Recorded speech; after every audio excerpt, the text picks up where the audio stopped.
আদরের গায়ে হলুদের প্রস্তুতি শুরু হলো। কি কি কেনাকাটা করেছি আর বরের বাড়ি থেকে হলুদের জন্য কি কি এসেছে সব দেখাবো আজকের ভিডিওতে, তাই ভিডিওর শেষ পর্যন্ত আমাদের সাথেই থাকুন।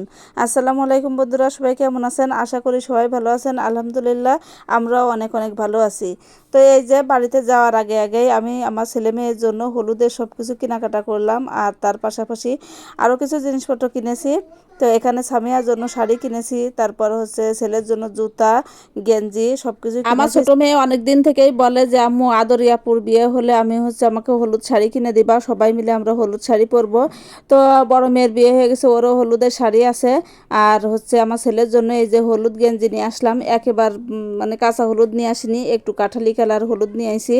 তো এইভাবেই কেনাকাটা করলাম আমি, আর এইসবগুলো এখন গুছিয়ে গুছিয়ে নিয়ে চলে যাচ্ছি গ্রামে।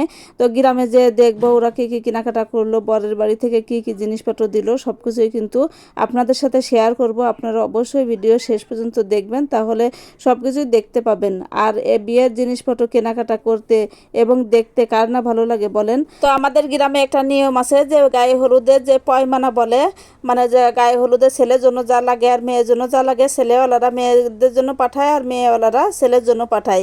এটা হচ্ছে ঘটকের মাধ্যমে পাঠানো হয়। তো ঘটকের মাধ্যমে মেয়ের জিনিসপত্র পাঠানো হয়েছে ছেলের বাড়ি থেকে। তো এখানে হলুদ শাড়ি গায়ে হলুদের জন্য, তার সাথে ব্লাউজ আর পেটিকোট আছে।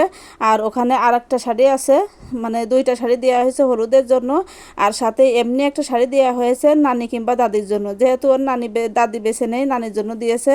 আর এখানে স্যান্ডেল দিয়েছে হলুদের জন্য একটা, আর হচ্ছে এমনি সিম্পল পায়ে দেওয়ার জন্য একটা, 2 জোড়া স্যান্ডেল দিয়েছে। মোট কথা তাদের সামর্থ্যের ভিতর সব কিছুই দেওয়ার চেষ্টা করেছে। আর এখানে দেখেন মেহেন্দি, টুথপেস্ট, তারপর পাউডার, তারপর হচ্ছে আরও কী কী যেন ছিল, আমি সব কিছু বের করিনি, কারণ সব কিছু বের করে আবার তো গুছাতেও সময় লাগবে।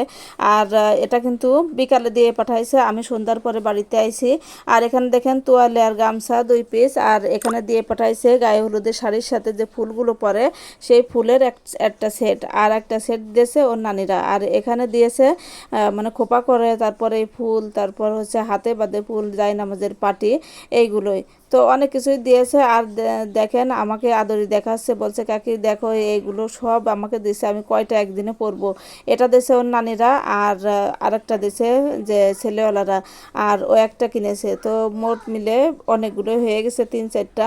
তো আমাকে আবার দেখাচ্ছিল, আর আমি সব কিছুই ক্যামেরা বন্দি করে রাখলাম আপনাদেরকে দেখানোর জন্য। মোট কথা আমাদের গায়ে হলুদের সব প্রস্তুতি শেষ। এবার পরবর্তী ব্লগে আপনারা দেখতে পাবেন গায়ে হলুদের ব্লগ ভিডিওগুলো। ওদিকে আমরা সব কিছু দেখতেছিলাম, আর এদিকে আমার ছোট দেবরের মেয়ে নতুন শাড়ি কিনে নিয়ে আইছে। ওর আম্মুকে বায়না করে বলতেছে যে আম্মু সবাই শাড়ি কিনেছে, নতুন শাড়ি, হলুদ শাড়ি পরবে, আমিও পরবো।